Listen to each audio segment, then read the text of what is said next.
Witam. W dzisiejszym odcinku zobaczycie piękną i znaną na całym świecie Kapadocję. Zachęcam do wpadnięcia na mojego Instagrama @travel&camper, a także zostawienia polubienia i subskrypcji. Nasza przygoda z Kapadocją trwała 3 dni. Odwiedziliśmy wtedy wiele jej znanych atrakcji. Jedną z nich są balony, które codziennie startują z rana o wschodzie słońca. Wyglądają one wtedy przepięknie i tworzą piękny, malowniczy obraz. Zabierają one na pokłady ponad 500 000 osób rocznie, co jest wielką ilością. Ceny za lot zaczynają się od 125 euro. Tradycja lotów balonami nad Kapadocją jest dość krótka, bowiem rozpoczęła się dopiero 22 lata temu. Lot balonem trwa około 90 minut, a po przyleceniu na ziemię uczestnicy zazwyczaj kończą przygodę wspólnym toastem. My sami byliśmy świadkami lądowania, bowiem obok naszego kampera wylądował wielki balon.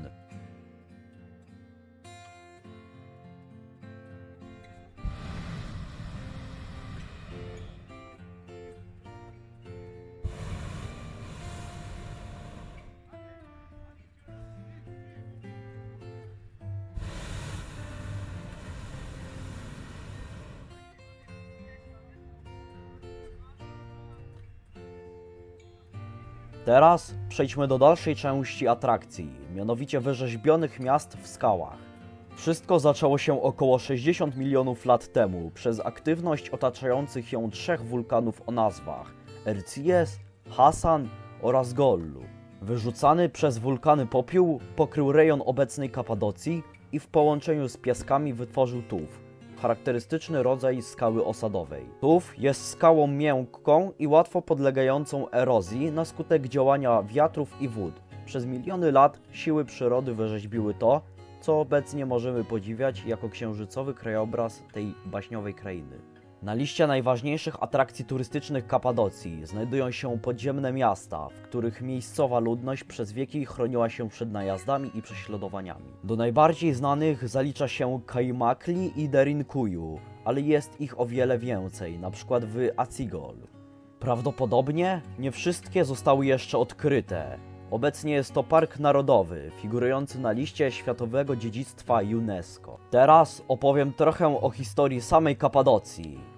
Nazwa Kapadocji wywodzi się prawdopodobnie z języka perskiego i oznacza krainę pięknych koni. O początkach Kapadocji wiele mówią dotychczasowe odkrycia archeologów. Wśród nich m.in. ceramika z czasów neolitu oraz pozostałości chetycko-asyryjskiego miasta Kanesz, datowane na 3000-lecie przed naszą erą.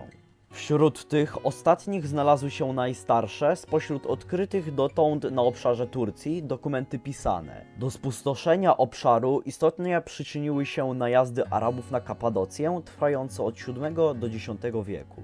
Prawdopodobnie wtedy powstały rozległe kompleksy jaskiniowe oraz podziemne tunele, służące lokalnym mieszkańcom jako schronienie.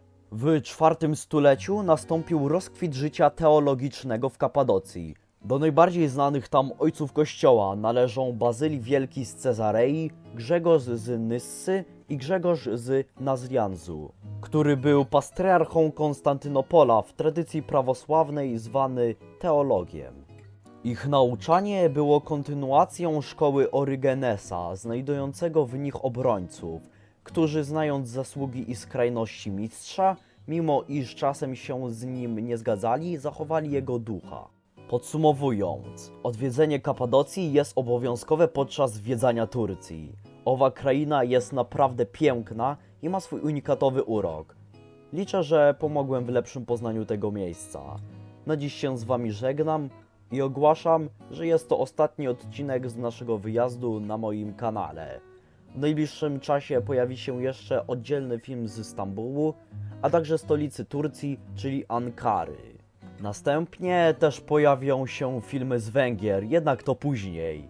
Nie zapomnijcie wpaść na naszego Instagrama, a także zostawienia polubienia i subskrypcji. Cześć!